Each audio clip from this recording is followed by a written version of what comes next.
came out like 15 years ago. So I assume that most everybody's seen it. If you wanted to see Barbershop, you've had over 15 years to see it. So anyway, Anthony Anderson goes to jail at the end of that first movie. So is this guy that he's playing in this movie, is it the same character or is it different? That kind of bothered me a little bit. Because they never really address it if it is the same person. They don't mention, the events of the first movie for real. So I don't know. He could be playing I guess it's not important, but little details like that, because I'm a movie watcher, it really bothers me sometimes. But I'm playing like a little thug, a little gangbanger. I recognize Tiger because I watched Keeping Up with the Kardashians, and that's Kylie's boyfriend or whatever. So I saw him. I like, oh, they got Tiger in this, and is he gonna be after underage women? Because Tiger likes underage girls. That's what I heard. That's the rumor. I don't know if it's because they say he was trying to talk to Kylie before she was 18. But anyway, that's neither here nor there. I digress. I'm not gonna make accusations. I don't know Tiger personally, so anyway, I think the point of this whole rant, I've gotten off the subject.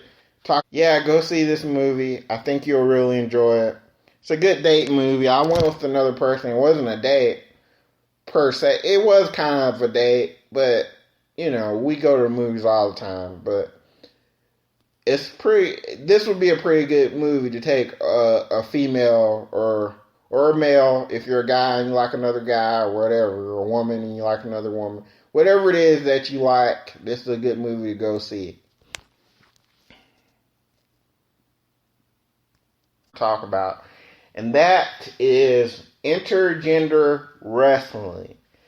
And if you're not familiar with Intergender wrestling, it is just what the name would imply. It's two genders, males and females, wrestling each other. Hence intergender.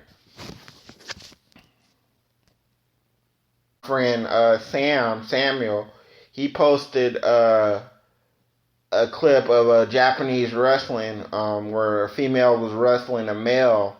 He posted that on my Facebook page. And I have to tell you, I'm a fan of intergender wrestling. I actually think it can be very entertaining to see women. I don't see anything wrong with this, what I'm saying. To see women, I know a lot of people have a problem with intergender wrestling, but I kind of think it's entertaining. It can be very entertaining to see men and women wrestle. Not in a perverted way, but it can be just as entertaining as regular professional wrestling. I actually think a lot of people should watch it and give it a chance. And what I want to say about that is, hopefully, that WWE will get to a point to where, I know it's probably a long way off because of the PG thing.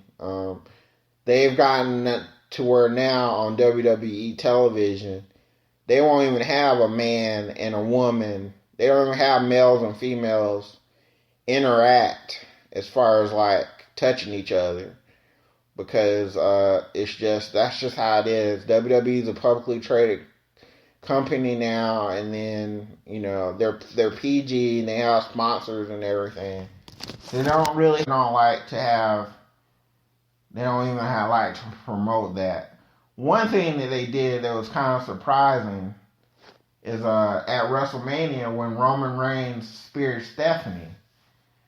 I'm very surprised they do that, and that's kind of what sparked this conversation that I had on Facebook yesterday between me and Mudball. Shout out to Mudball. I don't know if he listens to my podcast. But my Facebook friend Mudball was talking about intergender wrestling, how he's always been a fan of it. And I'm a fan of it too. I must say, I like intergender wrestling. I like seeing women getting in there and messing up with the men. And another topic that I have is feminism and comments.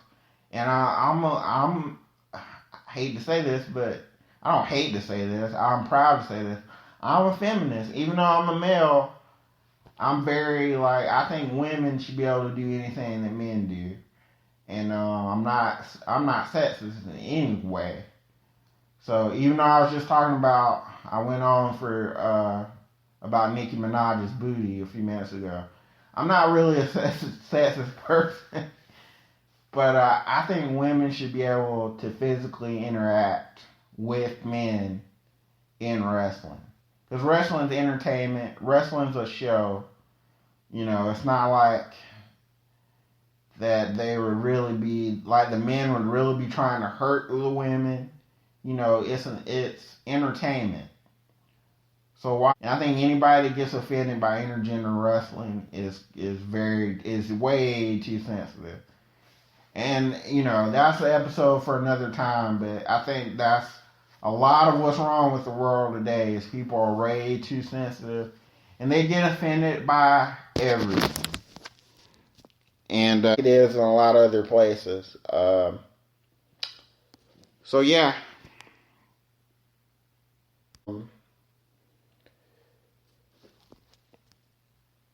But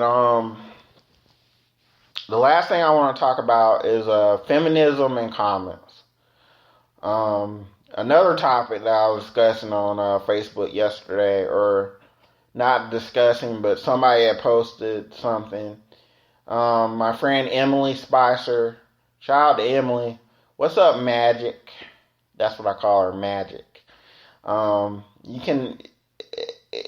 She has a very important nickname, and I'm not gonna explain to you why I call her Magic, but it's not anything perverted. It's just I just affectionately call people by different nicknames. But anyway, Magic had posted on her timeline a certain comic,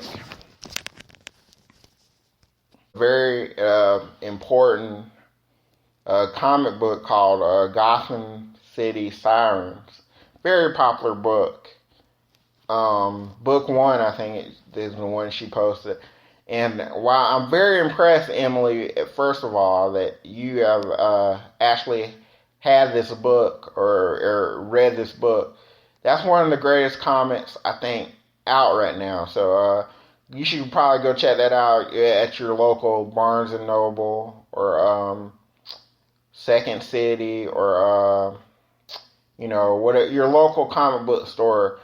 You need to go get Gotham City Sirens. But she posted about that book, which actually has Poison Ivy, Catwoman, Harley Quinn. I don't know who else is in it. Anyway, it's a very lit book of the females in Batman's life, basically, and it tells their story. And very good graphic novel. I've only read book 1 and book 2. I'm not even sure if there's a book 3, but she had posted about that, and basically what she said was in her post is how come Hollywood hasn't gotten together and made a movie about the female, what she's basically saying is a strong female superhero movie or a comic book movie. They got all these comic book movies out that come out all the time. Why not a female driven comic book movie? And they got Wonder Woman coming out. That doesn't come out. That'll drop in 2017. It drops next year. But what she's saying is, where are all the strong female characters in the cinematic universe, in the Marvel Cinematic Universe? You got Black Widow, and now you got the Scarlet Witch or whatever. So I think they're going to be huge parts of Captain America Civil War. It comes out next month. I'm going to go see that multiple times. I'm going to get my review on that. I'm going to do multiple podcasts on Captain America Civil War. Spoiler podcast too, probably. But I think Black Widow and Scarlet Witch are going to be huge parts of that movie. And of course, Wonder Woman and DC has got Wonder Woman dropping next year. But but up until now, or up until this year and what's going to come next year, they haven't had a lot of very, very strong female comic book characters. They have driven their own movies, and I think what Emily was saying was, why don't they have a movie with like Gotham City Sirens with maybe 3 or 4 strong female characters, where it's their movie and they're, basically the movie's all about them. And I agree with Emily. I think Hollywood should get on that. They are missing out on the boat of all the strong female characters in comic books and in the comic universe of the DC universe and the Marvel universe. There's a lot of strong female characters that, they don't, even in the Avengers movies, or, they kind of make the female secondary characters in a lot of comic book movies, or, even in Batman v Superman. While I feel like they really portrayed Gal Gadot, they really portrayed her very well in that movie. I also think she could have probably had more screen time. She probably could have cut out a lot of the Batman fighting Superman over or dumb shit and promote and have more Gal Gadot. I mean, I guess they only want to give you a sample of Wonder Woman because she's getting her own movie. But yeah, I agree with Emily though. I just wish that in movies and even on TV too, I wish they would have a stronger female character. Now, I do feel like on TV at least, I do feel like they right now are promoting female comic book characters. You got the Supergirl TV show, which even my mama, Mabel Mays, even watches Supergirl. So she's a very strong female character. Also, on the CW, with Legends of Tomorrow, half of that team is female. Well, not half a team, but you got Hawk Girl, and you got old girl that not the Black Canary. I guess she's the White Canary. Sarah and Lance, very strong female characters. But there's always room for more, and I hope they get to a point to where they do make Gotham City Sirens or something like that. Something maybe like even if it's not Gotham City Sirens, even if it's just maybe a movie with Harley Quinn and Poison Ivy, because in the comics they actually have kind of a fling to where they get together as a couple. That would be very interesting for multiple reasons. I don't mean that in a nasty way either, to see Harley Quinn and Poison Ivy going at it, but I just think it would be interesting, if they were in a movie together and the movie was, based on them. So that's all I want to say is I think females in comic books and in the movies, they should just have a bigger role. And I'm a feminist supporter. I think women are amazing.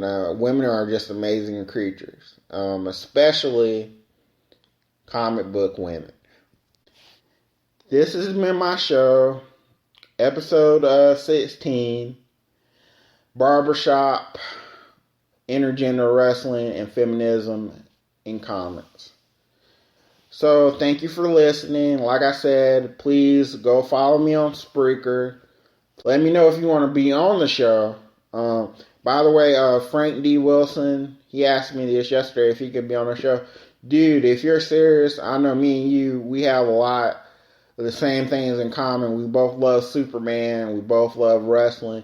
Like Crystal, my friend Crystal, Crystal Wright.